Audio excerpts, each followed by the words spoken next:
Isso é coisa do homem. O caminho está sendo tomado, a direção está sendo tomada, está sendo uma direção, às vezes equivocada. Mas e às vezes a gente começa a analisar, mas quem sou eu para ficar criticando, né? Quem sou eu para ficar criticando? Então hoje você vê pessoas pulando de igreja em igreja, em denominações, buscando, né? Buscando algo que seja perfeito, e ela nunca vai encontrar. Porque a igreja é composta por homens. Apesar de ela ser uma instituição divina, ela é composta por homens. Igreja tem regras, tem estatutos. E quando, a partir do momento que você começa a reger algo em cima de estatutos, de regras, em cima da mente humana, para que aquilo funcione, sempre haverá falhas. Mas nós temos que estar bem cientes que o quê? A palavra pregada nessa igreja tem que ser uma palavra pura. A palavra pregada nessa igreja tem que ser uma palavra real, tem que ser uma palavra bíblica. E é isso que eu quero trazer um pouquinho para que a gente medite hoje, para que vocês tenham até a liberdade de a gente estar trocando ideias e de estar conversando sobre isso. Porque nós vivemos tempos difíceis, momentos muito difíceis. É uma crise muito grande, né? Existe uma crise muito grande, não só no Brasil, mas existe uma crise mundial aí assolando aí, né? Todos os países aí você vê numa crise muito grande. Aí nós, trazendo para a nossa realidade de Brasil, nós que temos aí a possibilidade e a graça de estarmos nas ruas aí, visitando aí as pessoas, compartilhando uma palavra com eles, nós vemos o quê? Que a prostituição, os vícios, homossexualismo, roubo, tráfico de drogas e muitas outras coisas estão assumindo as cidades do nosso país. Estão assumindo. Eu tive conversando com um rapaz da prefeitura, em janeiro, Campinas tinha catalogado 876 moradores, pessoas em situação de rua. 876. Vocês acham que aumentou ou diminuiu? Aumentou. Mas aí a gente fala assim, será que eu sou culpado nisso?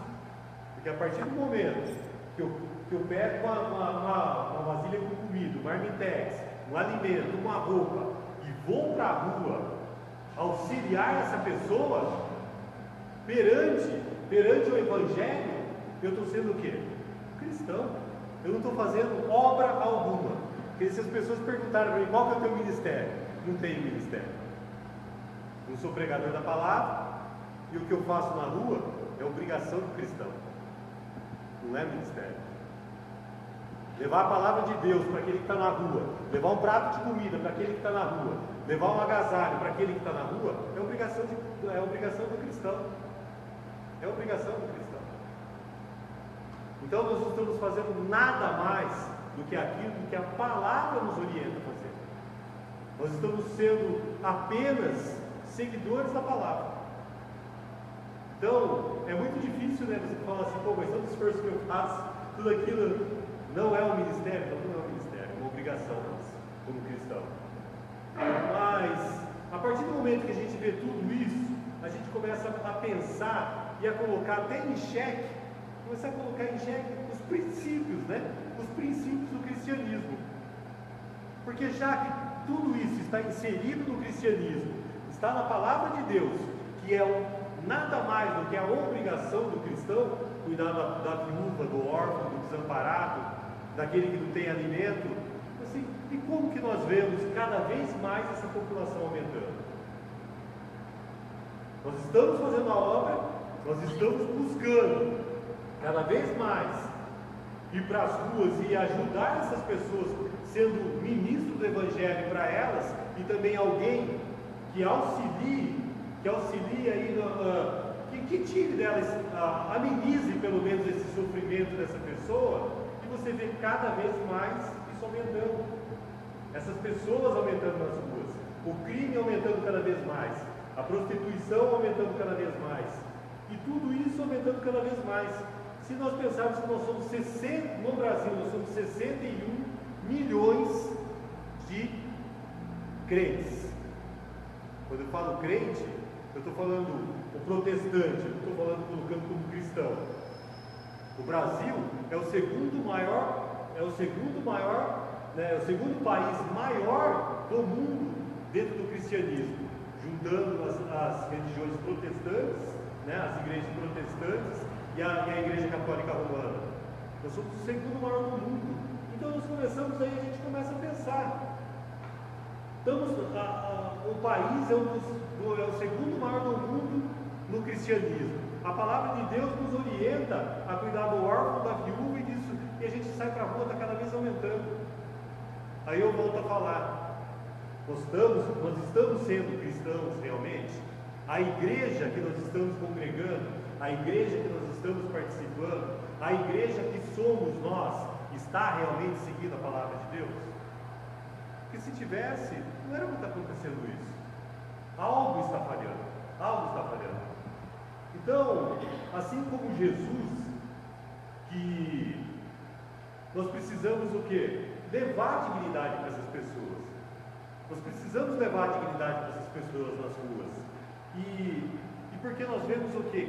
Que essa pobreza e essa exclusão social, elas já estão na Bíblia. Elas já estão determinadas, desde dos tempos remotos, onde a Bíblia foi escrita, mesmo no Antigo Testamento, já se falava do órfão, já se falava da viúva. Aí você pega em Lucas, você pega nos Evangelhos, você vê Jesus falando que no final dos tempos, a igreja que será separada é aquela que alimentou o órfão, é aquela que alimentou a viúva, é aquela que pregou a palavra nas ruas. E aí, tudo isso entra em conflito com o que nós vivemos hoje. Então, para que a gente medite, para que a gente comece a entender o que está acontecendo com a igreja, eu gostaria que quem tivesse com a Bíblia, abrisse em Ezequiel 37.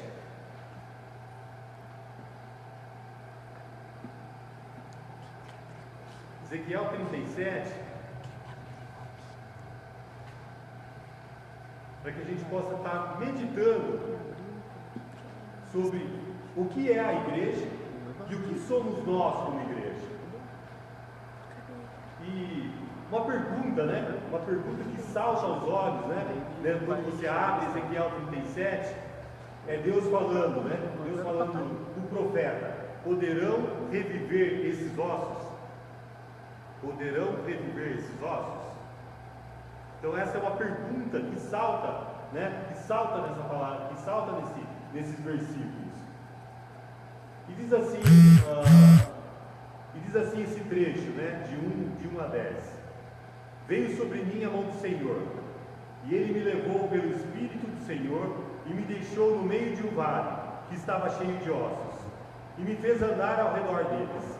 Eram muito numerosos na superfície do vale, e estavam sequíssimos. Então me perguntou: filho do homem, acaso poderão reviver esses ossos? Respondi: Senhor Deus, tu o sabes. Disse-me ele: profetiza a esses ossos e dize-lhes: ossos secos, ouvi a palavra do Senhor. Assim diz o Senhor Deus a esses ossos: eis que farei entrar o Espírito em vós e vivereis.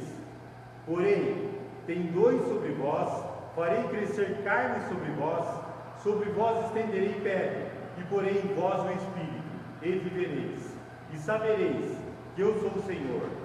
Então profetizei segundo me for ordenado. Enquanto eu profetizava, houve um ruído, um barulho de ossos, que batiam contra ossos e se ajuntavam, cada osso ao seu osso.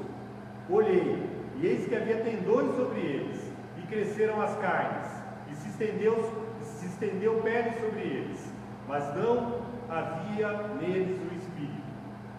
Então ele me disse: profetiza ao Espírito, profetiza, ó filho do homem, e dize-lhe: assim diz o Senhor Deus: vem dos quatro ventos, ó Espírito, e assopra sobre esses ossos, para que vivam. Profetizei como ele me ordenara, e o Espírito entrou neles, e viveram, e se puseram em pé, um exército sobremodo numeroso. Até aqui. Amém? Só para que a gente entre no contexto de que essa palavra foi escrita, para que a gente saiba, Ezequiel foi um profeta que profetizou durante 2 décadas, precisamente durante 22 anos. Ele profetizou dentro de um período muito conturbado conturbado, onde o povo de Judá estava voltado à idolatria, voltado às más práticas. Foi um período de muita ilegalidade. Falsos profetas se levantavam entre o povo para profetizar aquilo que o Senhor não havia falado.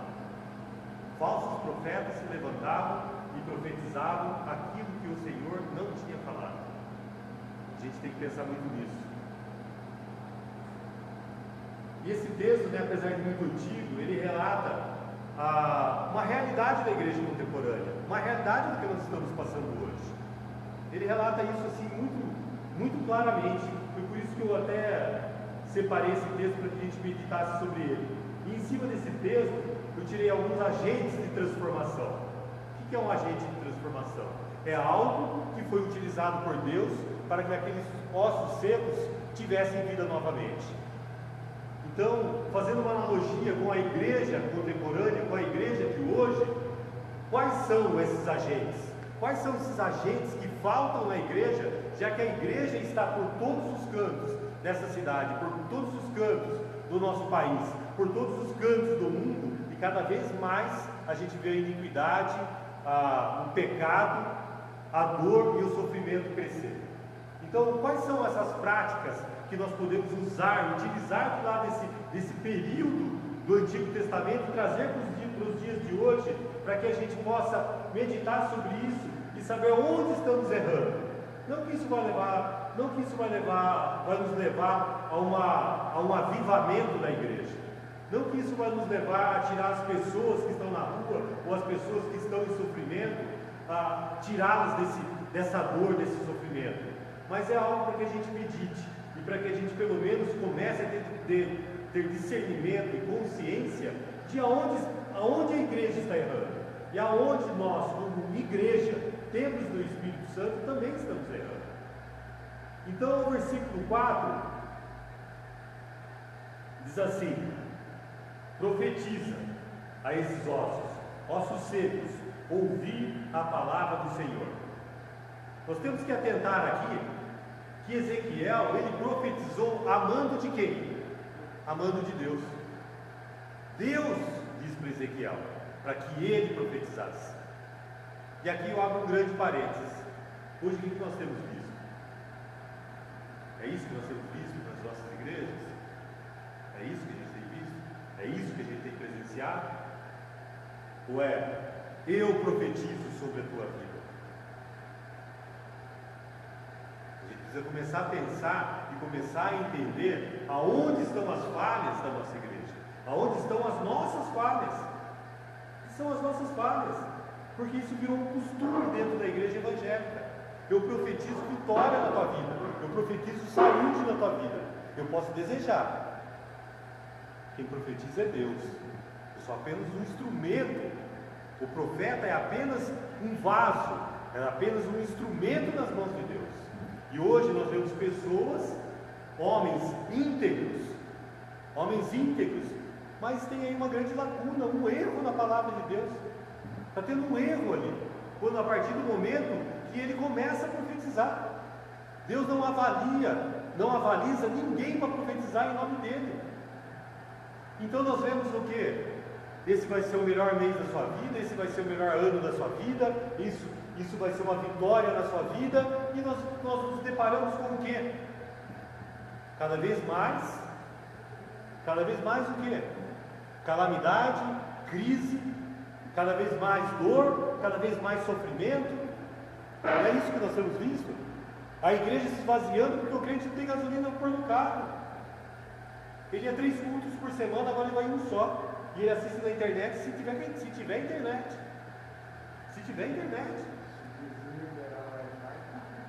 Se ele souber a senha do vizinho, ele pega, ele assiste o culto.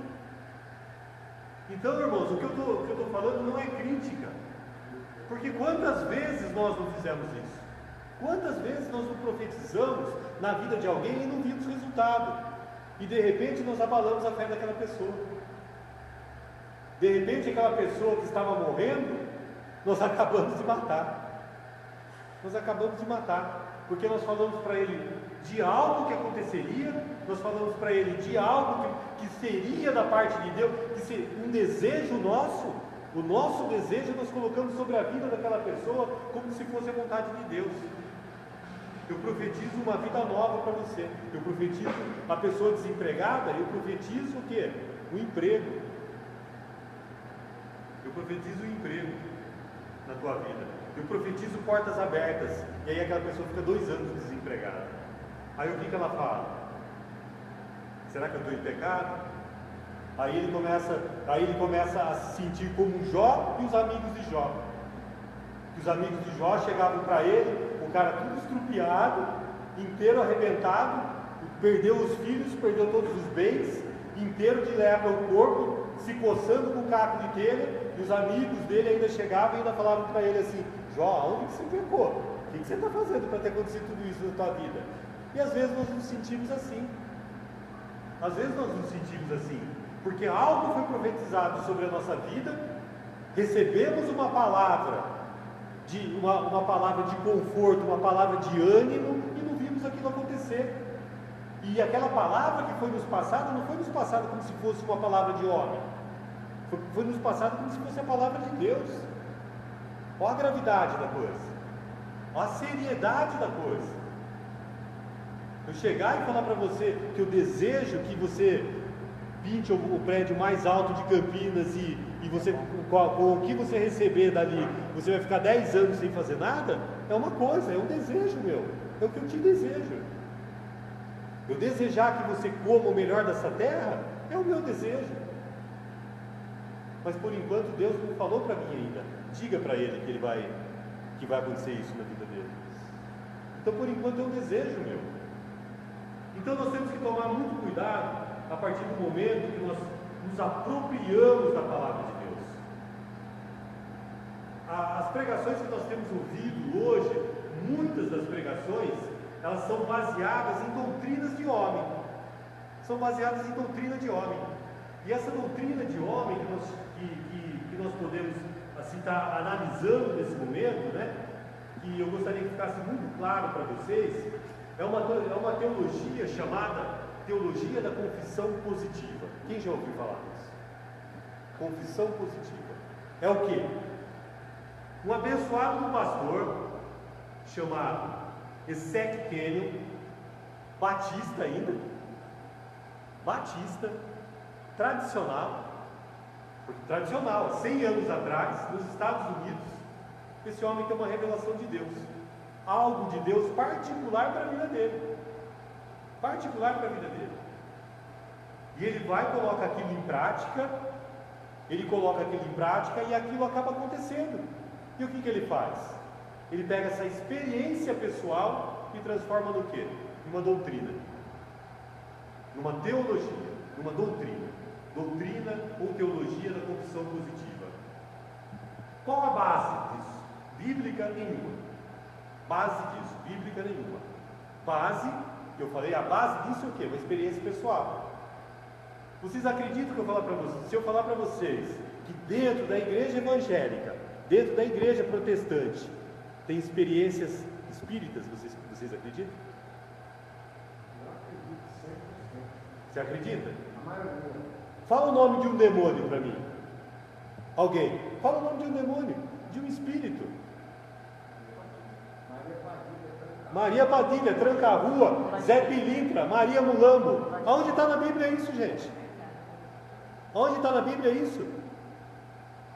Procura na Bíblia. Maria Padilha, Zé Pilintra, Zé Mané, Zé não sei o que, Zé Trombada. Cadê, gente? Aonde está isso? Aonde está na Bíblia isso, gente? Da onde veio isso? Veio do candomblé. Nós fomos buscar no candomblé o nome de todos esses demônios e abrimos um cartório. Abrimos um cartório e registramos todos eles. Se o cara é pingaiado, está com o espírito de Zé Pilintra. Se a mulher está meio atrapalhada da vida, é pomba gira. E começamos a colocar nome. Vocês já ouviram falar espírito macho e espírito fêmea? Ué, então por que Maria Padilha? É mulher agora, espírito? Não era anjo? Demônio era quem? Quem que eram os demônios? Quem são os demônios? Não eram os anjos? Os anjos caíram. Eram eles. Anjo tem sexo? Caiu umas anjas junto. Então, irmãos, vamos começar a analisar, ser maduros o suficiente para a gente ver o que está inserido dentro da nossa igreja, o que está acontecendo na nossa igreja. Aí nós vemos o que? A rua espedaçada do jeito que está, e nós vamos lá, e você vê que o que? Só aumenta e nunca diminui.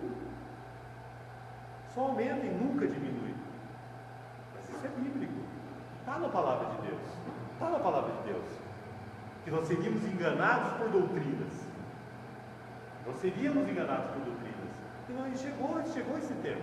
Alguém tem dúvida que nós estamos vivendo no final dos tempos? Não vou falar que vai acabar terça-feira. Jesus volta na terça. Não vou falar que é daqui 10 anos. Não vou falar que é daqui 50.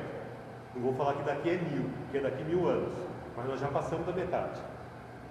A partir do momento que você passa da metade, você já está saindo, está no fim. Não é isso? Tem esse salão. A partir do momento que eu sair de lá para cá, que eu passar da metade dele, eu já estou saindo. Nós já estamos saindo. Isso a gente pode ter certeza. Quando será, ninguém sabe. Mas a gente pode ter certeza disso. Completando ainda, se não bastasse só a doutrina da confissão positiva, junto com tudo isso, o que veio? Prosperidade, batalha espiritual. Hoje nós temos ministério de batalha espiritual dentro da igreja. Nós temos ministérios de batalha espiritual dentro da igreja. Ué, por que ministério de batalha espiritual? Que eu sei, conhecereis a verdade. Você já viu batalha espiritual dentro da igreja presbiteriana? Você já viu alguém ficar endemoniado lá? Por quê? Eles foram libertos pela palavra. Eles foram transformados. A partir do momento que o Espírito Santo de Deus faz parte da tua vida e faz morada em você, aí já é a lei da física. Dois corpos não ocupam o mesmo espaço. Não tem demônio. Não tem demônio. Pode ter o quê? Ele está ao derredor. Ele está ao derredor. Não tem demônio. Tem o quê? Tem os pecados da carne. Tem a nossa carnalidade. Tem as nossas fraquezas que nos levam ao pecado, que nos levam ao erro. São as nossas fraquezas. E às vezes nós estamos culpando o demônio. Nós estamos culpando o demônio. As nossas atitudes, os nossos pecados nos trazem o demônio. Nos trazem. Mas não são eles que colocam em nós o pecado. O que traz o rato? É o lixo, é a sujeira. Se você quer acabar com o rato, não precisa matar o rato, tira o lixo. Ele vai comer o quê? Ele vai embora. Então é o nosso pecado, a nossa fraqueza, a nossa falta de conhecimento. Muitas vezes a nossa falta de conhecimento da palavra de Deus nos leva ao erro. A própria palavra diz isso, que a gente erra, que a gente peca por falta de conhecimento da palavra. E hoje, o que nós temos em mão? O livro de autoajuda. Hoje nós temos em mão o livro de autoajuda. Nós vamos pegar o livro do Hernandes Dias Lopes e ver o que ele acha da primeira carta de Paulo aos Coríntios, e vamos pegar o que ele acha. E não vamos sentar, não temos o trabalho de sentar e fazer uma exegese do texto, e ir vendo o que é, o que não é, pegar um dicionário bíblico e olhar lá e buscar. Hoje o dicionário, hoje é tudo aqui, né? Hoje você tem tudo aqui. Ir lá ver o contexto histórico, mas por que isso? Por que aquilo? E a gente não junta. E a gente fica ouvindo uma série de coisas dentro das igrejas, dos púlpitos, e pessoas despreparadas falando para nós, e a gente compra aquela ideia. E depois a gente vê a nossa vida não ir para frente, e a gente acha, pô, a maldição está em mim. Aí você fica pensando, o que será que o meu avô fez, meu bisavô, meu tataravô? Daqui a pouco você chega no Lampião, aí fala, pronto, era o Lampião, ó. O antepassado era ele. Nossa, agora até eu pagar tudo isso? Misericórdia. Então aí você fala, até eu pagar o que o Lampião fez? Nossa, aí eu estou perdido. Aí é quebra de maldição, aí vira macumba, né? Macumba evangélica. Aí vira macumba evangélica, 7 isso, 7 aquilo, né? Porque hoje a numerologia também entrou na igreja, né? Hoje a numerologia entrou na igreja. Eu vi de um pastor falando porque é o mês 7 é isso, é o 7, é o 7, é o 7, é 7 voltas da muralha de Jericó, é 7 isso, é 7 aquilo, e eu falei, é a Branca de Neve e os 7 anões. Pô. Gente, misericórdia. A gente precisa, sabe, a gente precisa começar o quê? Aí você fica incomodado, né? Aí você fala assim, nossa, será que isso está acontecendo só comigo? Será que ninguém está ouvindo? Será que ninguém vê? Mas por quê? Porque nós não temos que mudar o lugar que nós estamos, mas a gente tem que colocar um filtro. A gente tem que colocar um filtro. E a gente tem que saber o que é a palavra de Deus e o que é do homem. O que é a palavra de Deus? O que foi pregado aqui é a palavra de Deus? Dentro do que foi pregado, o que é de Deus? Isso eu guardo, isso eu coloco em prática na minha vida. Mas às vezes a gente sai do culto, a gente vai entrar no carro, a gente não lembra, sabe o quê? A gente lembra dos louvores. Show, muito legal. A gente lembra dos louvores. A gente lembra até dos pecados. Vai ter que entregar isso, vai ter que fazer aquilo, vai ter tal festa, vai ter tal negócio. Mas a gente fala assim, nossa, que texto que foi usado mesmo? O cara falou tanto, mas ele não falou nada do texto. Não falou nada do texto. Não falou nada do texto. Ele pegou um tema, o oposto do que é uma pregação, do que é uma pregação. Ele pegou um tema, em cima daquele tema, e ele foi buscar um versículo. E a preparação de uma mensagem não é assim. É você sentar com Deus e orar. Deus, o que o Senhor tem para mim? O que o Senhor tem para aquele povo? O que está acontecendo? Qual está sendo a nossa fraqueza? O que nós precisamos ouvir hoje? O que tem que acontecer na minha vida? O que tem que acontecer para que haja transformação na vida daquele povo que está ali? Se pelo menos um falar glória a Deus, era para ele. Às vezes tem 1000 pessoas dentro de uma igreja, mas Deus estava querendo falar era com uma determinada pessoa. Aquela palavra veio, foi agradável a você, mas ela não te causou efeito. Mas aí você fala assim, você começa a analisar essa palavra, a forma que ela foi pregada, o texto que foi usado, a forma que foi exposto. Você fala, está tudo certinho, está tudo correto. Só não era para mim. Mas alguém foi abençoado ali. Mas e aí, quando você está na igreja lá, e aí fala assim, empurra o irmão da direita, empurra o irmão da esquerda. Só eu que estou sentindo? Só eu que estou sentindo a presença de Deus aqui? De repente é.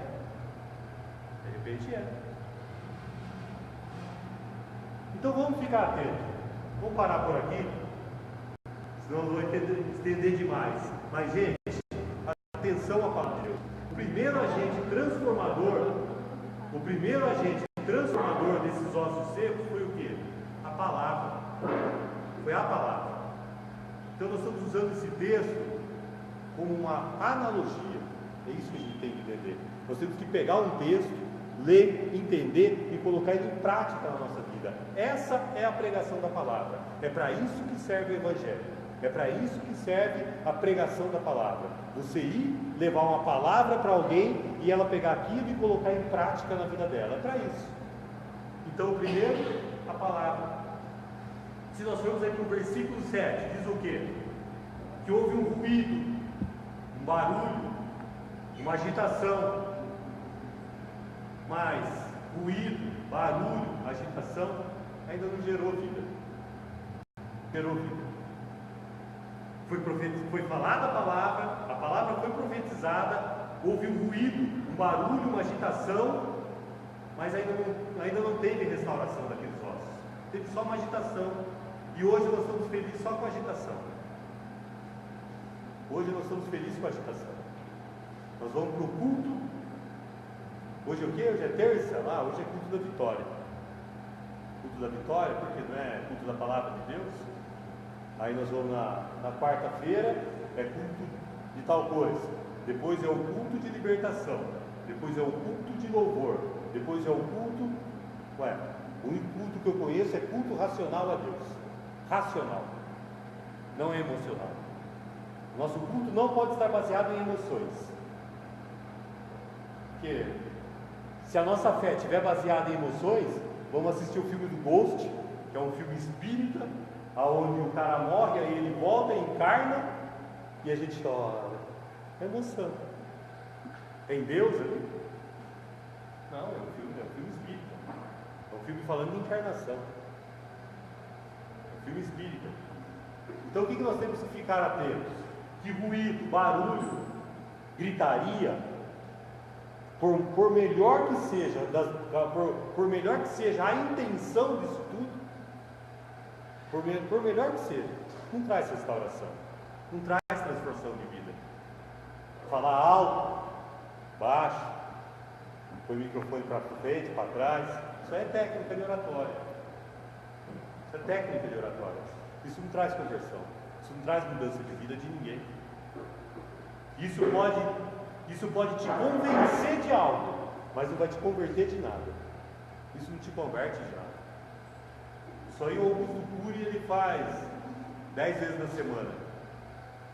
E apesar de ele ser uma pessoa, dele ser um cristão, não é esse o propósito dele, converter ninguém.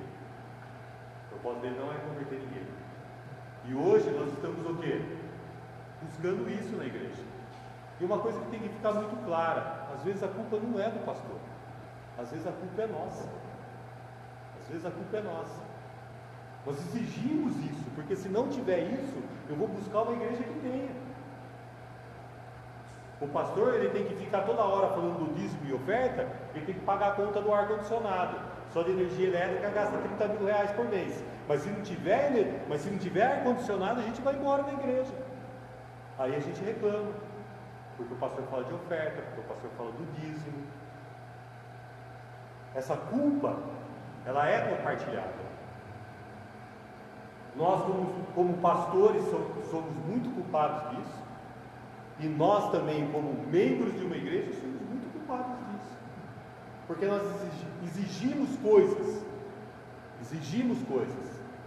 E a partir do momento que essas coisas geram uma conta a ser paga, a ser dividida com aquelas pessoas que exigiram isso, a gente pega e se dói, fala: peraí, está querendo pôr a mão no meu bolso. O cara só fala de dinheiro. O cara só fala de dinheiro. O louvor da igreja, né? Aí o nosso amigo do louvor. Imagine um violão com uma corda só, microfone ruim, caixa de som que apita, e o cara tum, tum, tum, e ninguém ouve a voz dele. E aí, como é que fica? Nossa, o louvor tá uma porcaria. Esse louvor tá uma porcaria. O louvor, para mim o louvor não se enquadra nisso. Se enquadra nisso o show.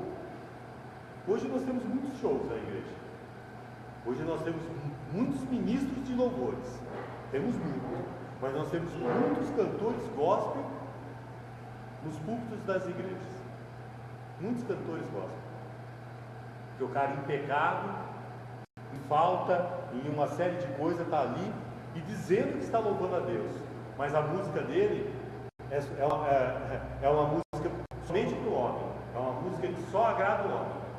Não é uma música cristocêntrica, não é uma música de louvor, ele não passa de uma música gospel, música com versículos, música que foi extraída da Bíblia, foi extraída alguns versículos, foi extraídas algumas ideias, e fizeram uma composição muito bonita por sinal, com bastante fundamento, com muita coisa, mas não é louvor a Deus.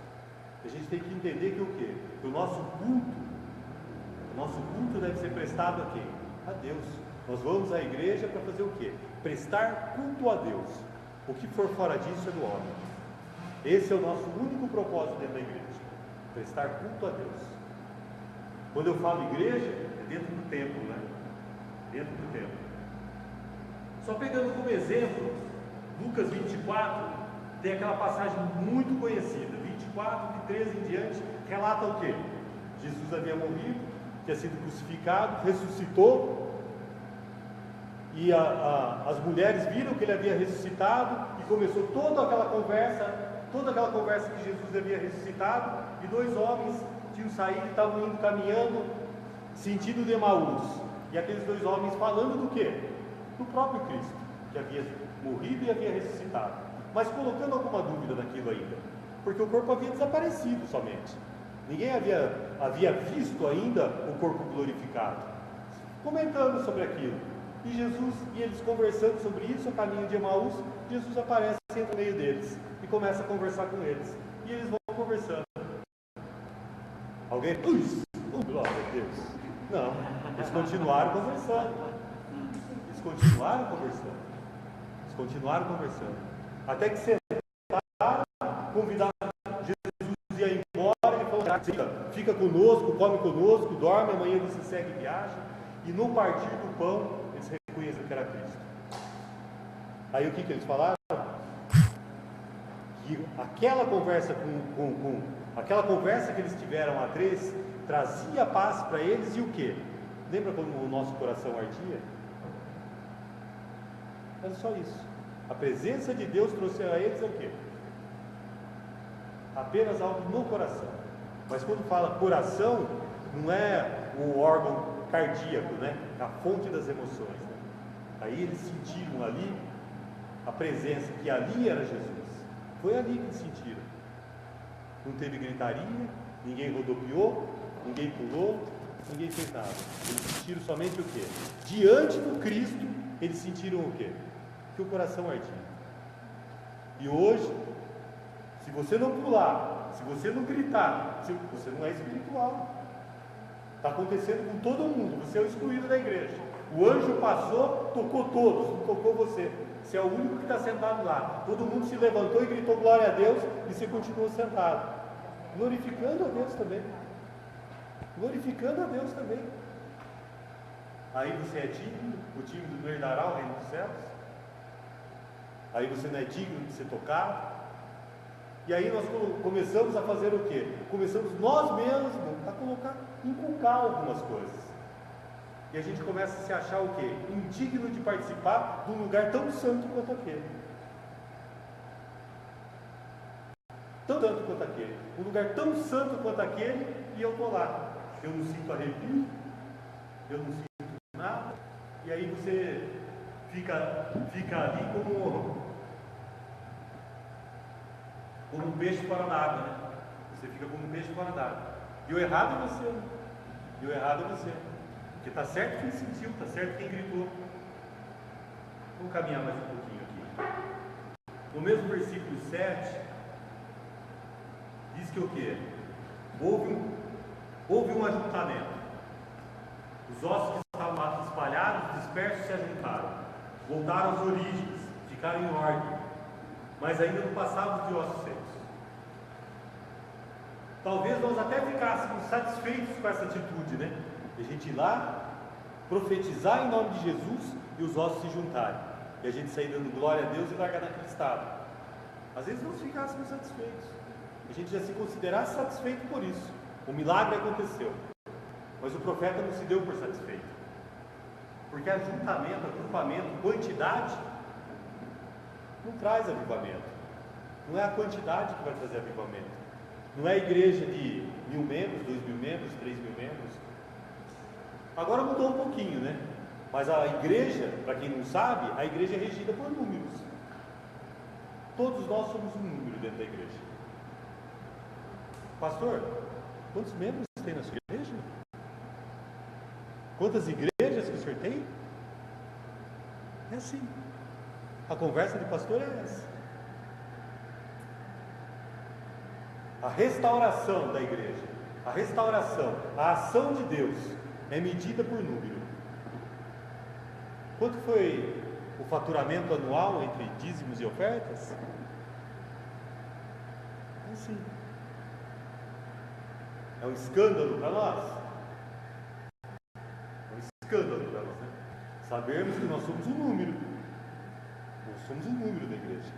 Se você sair, mas entrar alguém, não vão perceber que você saiu. Por quê? Porque se conta quantas Santa Ceia foram servidas, para saber qual é o número de membros da igreja. Quantas ceias foram servidas? Quantas igrejas sabem o número de ceias que foram servidas? Você sabia disso? Então, substituição.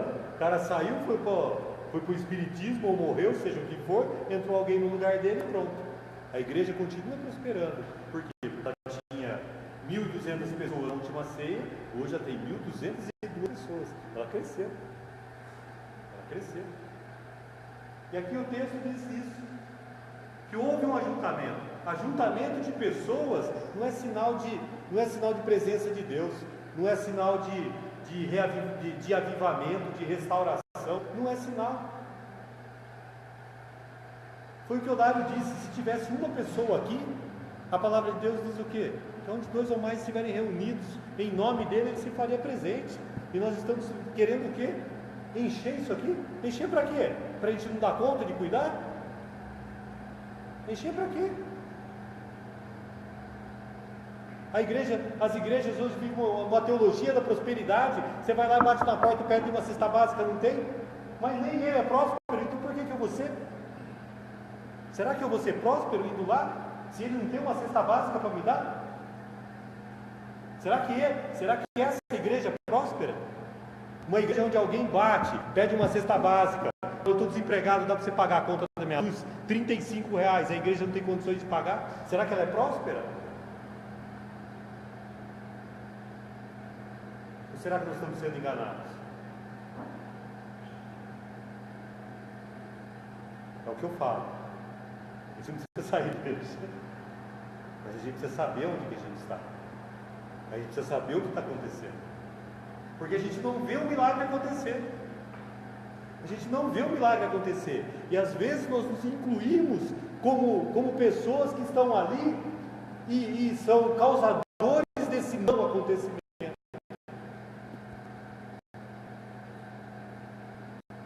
Às vezes a gente começa a pensar, mas por que não acontece?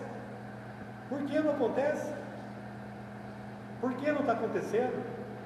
Se nós somos 61 milhões de crentes no Brasil, como que o Brasil está nessa situação? 500 políticos foram mais eficientes do que 61 milhões de crentes, fora os cristãos, fora os católicos. Fora os católicos. É isso aí mesmo, você falou tudo. Aí a gente vê um pastor sendo preso, gritando, esperneando ainda, né? Pô, vai preso com dignidade. Vai preso com dignidade, não precisa gritar. Vai preso com dignidade, por que gritar?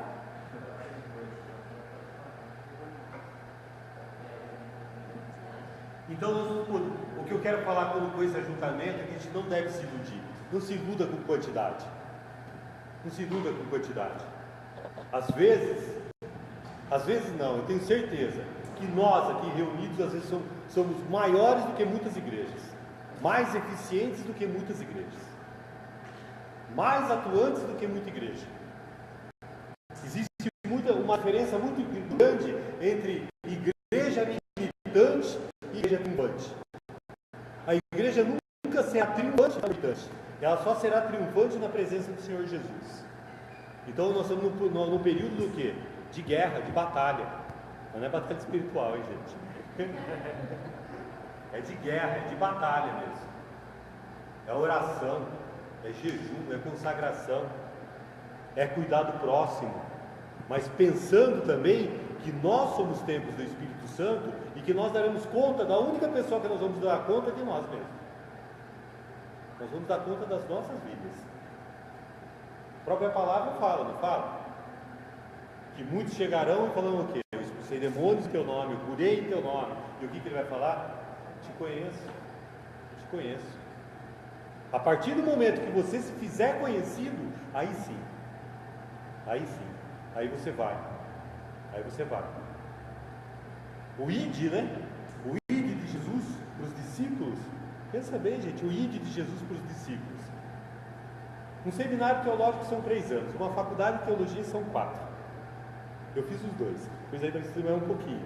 Mas vamos pensar o seguinte: eram 3 horas por dia. Imagine você 3 anos aos pés de Jesus. Eles estavam preparados quando receberam o ID? Estavam preparados? Às vezes a gente pensa que é assim, né? Sai e vai. Vamos embora. Oba! Glória a Deus. Vamos fazer um evangelismo lá no centro de Campinas. Primeiro que a gente pega, ora para ele. fala para ele, e ele fala assim para nós: eu sou traficante, sou bandido, matei 3, mas eu quero largar dessa vida, sabe?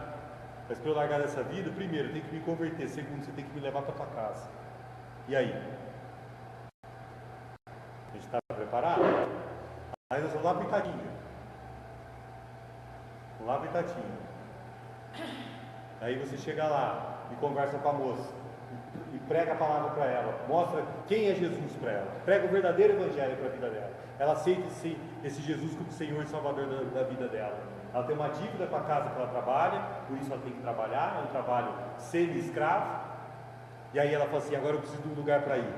Você leva ela para a tua casa? E você pergunta: sua mulher deixa você levar ela para a tua casa?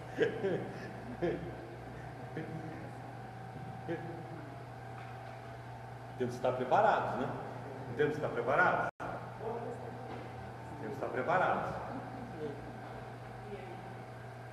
Porque às vezes também, né? Nós vamos pregar o evangelho para alguém, vamos viver a dor de alguém, nós acabamos também doentes como eles. Nós temos que estar preparados. Isso não é uma maldição hereditária, isso não é o demônio dele que pulou no teu pescoço e o demônio está montado ali, aquele cavalo. Não é nada disso, não. Não é nada disso, não. Mas a dor do outro começa a doer em nós. A partir do momento que você se entrega nessa vida, que você sai, a dor dele começa a doer em você. É isso que é a misericórdia. Misericórdia vem de coração, né? Cardio, né? Coração, cardia, coração. É o teu coração que começa a doer. Você começa você se compadece da dor do outro a ponto de começar a absorver isso para você, de começar a sentir a mesma dor que ele. Mas não é espírito, não é demônio, não é nada, não. É Deus, é a presença de Deus na tua vida. Você pode ter certeza que não é demônio, que é Deus. A pessoa que você passava e estava deitado na rua, e você pulava, e você nem olhava, você começa a olhar, você começa a notar essa pessoa. É demônio? Não é demônio que está na tua vida. Não é demônio, é Deus, é a presença do Espírito Santo de Deus. Foi Ele que começou a entrar na tua vida. É Ele que está começando a frutificar na tua vida.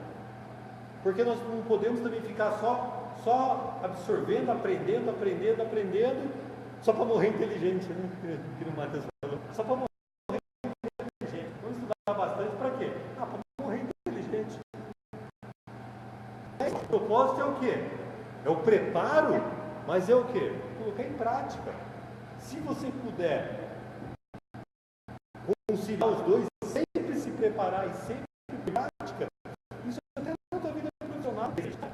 Você está sempre fazendo curso, sempre aprendendo mais, sempre se qualificando, sempre se atualizando. Uma pessoa que não cresce dentro do ambiente de trabalho, imagine no reino de Deus. Então, é bom isso, não é ruim. Antigamente se falava, né, que a letra mata, né? A palavra de Deus fala mesmo, que a letra mata. Mas a letra que matava, né? A letra que mata é a lei. Só que pegavam isso, não pode ir para o seminário, não pode fazer faculdade de teologia, sabe por quê? Você não começa a falar, porque senão o cara começa a saber o quê?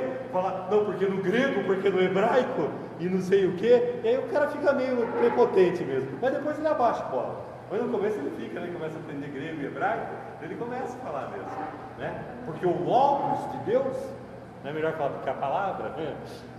Então o cara ele prega para ninguém entender, né? No começo é assim, mas depois ele vê que ele é um mero jumentinho. Ele é um mero jumentinho que levou Cristo quando ele levou. Ele é um mero instrumento. Ele só é o jumento. E se ele não quiser falar, o outro vai falar. Aí ele vai entender isso. Vamos caminhar mais um pouquinho aqui. Versículo 8.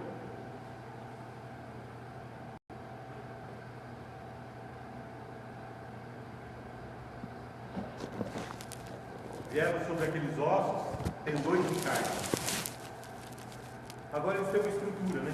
A partir do momento que se juntaram, né, aos ossos, tendões e carne, músculos, já ficou com uma estrutura.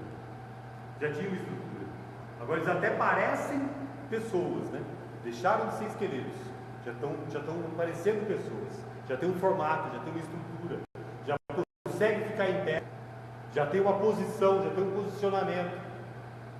Mas uma coisa tem que ficar clara para nós: nós não podemos nos iludir com estruturas. Templo de Salomão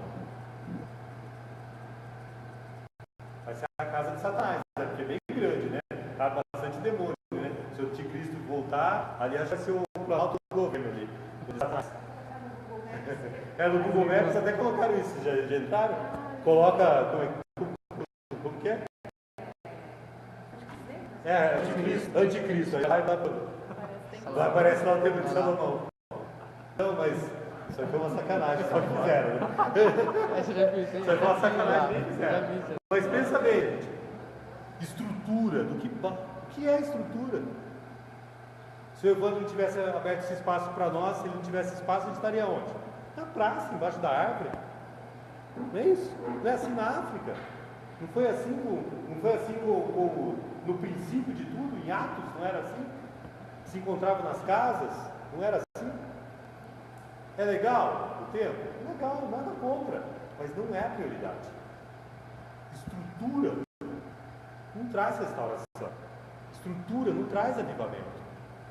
Luzes, fumaça, som, legal, é legal. Até na boate tem, para não falar em outro lugar. Até lá tem luz vermelha. Vários lugares tem, mas não é. Vários lugares tem, não tem. Mas isso é sinal de avivamento? Isso é sinal de santidade? Isso é sinal que Deus está presente? Isso é sinal da presença de Deus? A Shekinah de Deus e o fogo que acompanhava era natural.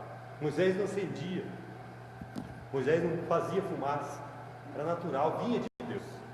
E hoje nós estamos fazendo o quê? Nós queremos colocar um ambiente de santidade onde às vezes não tem. Nós estamos colocando um ambiente de santidade onde não tem santidade. E aí a gente quer que a igreja mude.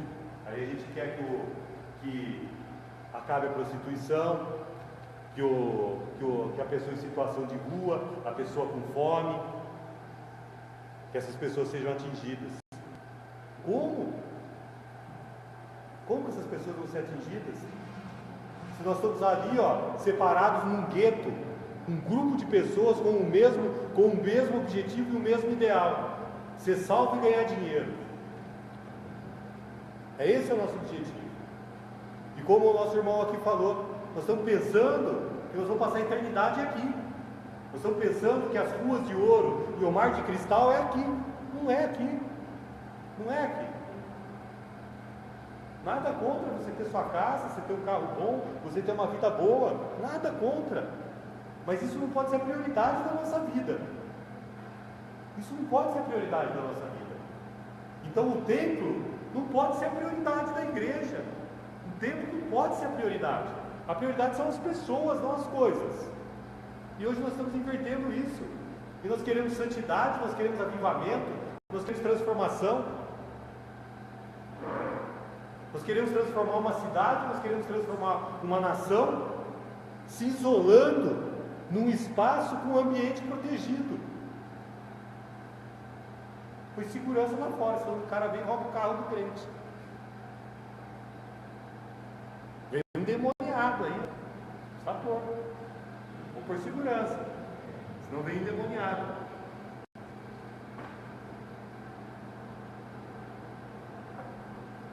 Caminhando um pouquinho mais. No mesmo versículo 8, diz o quê? Que toda essa estrutura foi recoberta por pele. A pele, né, ela nos dá a aparência, ela nos dá a formosura, nos dá a beleza. Pelo menos era para dar, né? Não em todos os casos, né? Mas pelo menos era para dar. Às vezes dá problema. Às vezes dá problema. Mas o texto ele narra o quê? Que eles já tinham tudo isso. Primeiro, o que aconteceu? O Logos de Deus, a palavra. A partir da palavra, o ajuntamento de ossos, cada osso com o seu osso. A partir do momento que ajuntou osso com osso, ainda não tinha vida, veio o quê? Os músculos, a carne, os tendões, mas ainda não tinha vida, ainda não era vida, ainda não tinha restauração. Após isso, o que teve? Se formou a estrutura, eles poderiam até ficar em pé, mas morto nenhum prega a palavra de Deus, morto nenhum leva o Evangelho, morto nenhum faz as obras que Deus nos deixou, que Jesus e através de Deus nos deixou para que a gente fizesse. Mas aí vem o que? Sobre tudo isso é revestido com pele, mas ainda não tem vida. A pele só traz a beleza, né? Só traz a beleza, só traz a parte, só completa essa parte da estrutura e mostra que ali poderia haver vida. Está pronto para receber a vida. A partir do momento que todos esses processos, né, que esses agentes foram se juntando, existe o quê? A possibilidade de haver vida, mas ainda não havia vida. Só existe beleza. E se nós fizermos uma analogia com a nossa igreja de hoje, às vezes está assim, né? É só beleza. É só beleza. Pegando como exemplo, desculpe se alguém aqui for da Universal, né, mas o Templo de Salomão. É muito bonito. É muito bonito. Não fui lá ainda, mas é muito bonito. Gostaria de ir, né? A gente vai no museu, pode ir já ver, não tem problema nenhum. Não vai sair endemoniado de lá. Mas, por enquanto, é só beleza. Se não tiver a presença de Deus ali, se não tiver o sopro de Deus, não tiver a presença do Espírito Santo, é só beleza. E nós temos que ficar bem atentos com isso, né? Porque os fariseus eram, né? A palavra diz o quê? Os fariseus eram o quê? Belos por fora, mas por dentro era o quê? Parecia um túmulo, sepulcro caiado. Eles eram chamados de sepulcro caiado. Por fora era bonito, mas por dentro era a morte, era a podridão. Então, melhor de parar aqui. Vamos para o sexto e último ponto. Versículo 10. Ele diz o quê? Que o Espírito entrou neles, e eles viveram, se puseram de pé, um exército sobremodo numeroso. E nós precisamos desse sopro do Espírito Santo, para que a igreja seja viva, para que a igreja seja restaurada, essa igreja que nós vivemos hoje, essa igreja que não está dando resultados lá fora e nem dentro, nem dentro e nem fora não está dando resultado. Ela precisa do quê? De uma restauração. E essa restauração, nesse texto aqui, ela vem só quando? Só quando é soprado o Espírito Santo. Quando Deus sopra o Espírito e o Espírito entra em pé, o texto, né? Que são numerosos, né? Um exército numeroso. E é isso que está faltando na igreja hoje. A presença do Espírito Santo de Deus. Nós somos capazes até de falar assim na igreja hoje: Espírito Santo, tu és bem-vindo aqui. Tem um louvor muito bonito que fala isso. Mas ele é teologicamente errado. Quem somos nós para falar do Espírito Santo que ele é bem-vindo aqui? Quem somos nós? Mas, voltando aí ao texto, é o Espírito Santo que regenera. É o Espírito Santo que transforma, é o Espírito Santo que traz para nós o entendimento, a sabedoria, que mostra para nós o que é o certo, o que é o errado. É o Espírito Santo que convence o homem do erro, do pecado. É o Espírito Santo que nos edifica. E hoje nós estamos deixando o Espírito Santo, o dono da igreja, muitas vezes para fora da igreja. Muitas vezes nos deixamos para fora. Às vezes nos convidamos ele para ele entrar. Nós falamos, você é muito bem-vindo aqui. Às vezes nós falamos isso.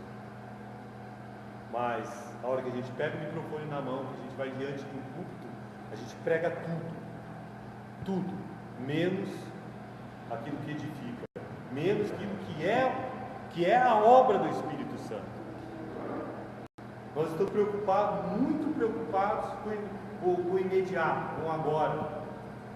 Porque voltando lá naquela teologia da confissão positiva, porque essa teologia de 100 anos para cá, ela prosperou e ela se espalhou. Por quê?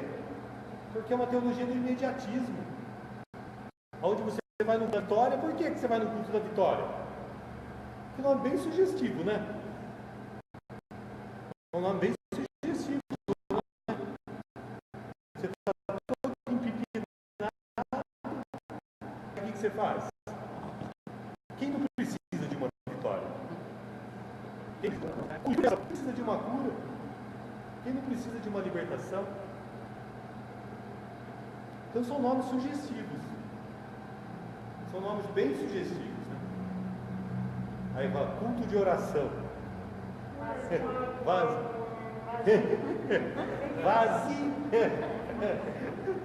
Culto de oração. Vazio. Mas por quê? Aí que eu falo que essa culpa é compartilhada. Que às vezes nós, de um lado, como pastores, erramos, mas do outro lado também, como ouvintes e praticantes da palavra, nós também erramos. Nós também erramos.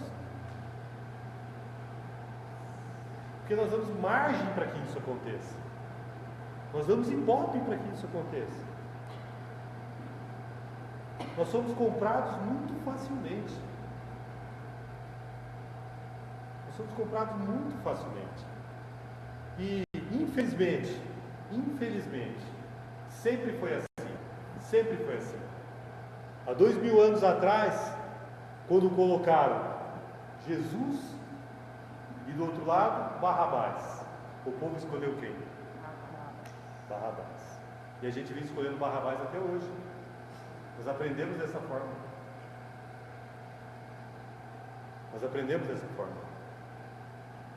Então, às vezes, a gente culpa a igreja, mas nós somos culpados. Né? Nós somos culpados. Quando eu falo a gente culpa a igreja, a gente culpa a denominação. A gente culpa a denominação, mas nós somos culpados também. Nós somos culpados. Nós vamos em algumas igrejas, aí a gente fala, não, mas aqui é muito frio, né? Muito frio, tudo muito tranquilo. Aí a gente vai em outra, é 1h30 só de palavra. Daí a gente vai em outra, e a gente vai aonde o quê? Aonde nos agrada. E nós deveríamos ir ao oposto. Nós deveríamos ir aonde nós somos confrontados. Nós não somos perfeitos. Você tem que ir aonde te agrada a partir do momento que você se considera perfeito. Eu não tenho que mudar mais nada, então eu tenho que ir lá só para me alisarem, só para aumentar o meu ego. Vai, como você é bom. Mas a partir do momento que eu sou imperfeito, eu tenho que buscar um lugar que confronte o meu pecado. Eu tenho que sair transformado. Nós vamos na igreja, nós vamos para o culto, um culto de 2 horas, 2 horas e meia, de repente, 1 ou 2 vezes, a gente ouve falar no nome de Jesus Cristo. Nós ouvimos falar até do cachorro, mas de Jesus Cristo não. Hoje as pregações do Evangelho, elas não são mais pregações. Hoje elas são palestras motivacionais. Você vai sair daqui com o que você veio buscar, você vai sair daqui transformado, você vai sair daqui curado, você vai sair daqui liberto. Mas se você for atropelado na avenida, você vai para o inferno. Eu preferia sair de lá arrebentado, estrupiado, doente, e se eu for atropelado, para o céu. Nós pregamos uma falsa doutrina. Nós não pregamos mais a salvação.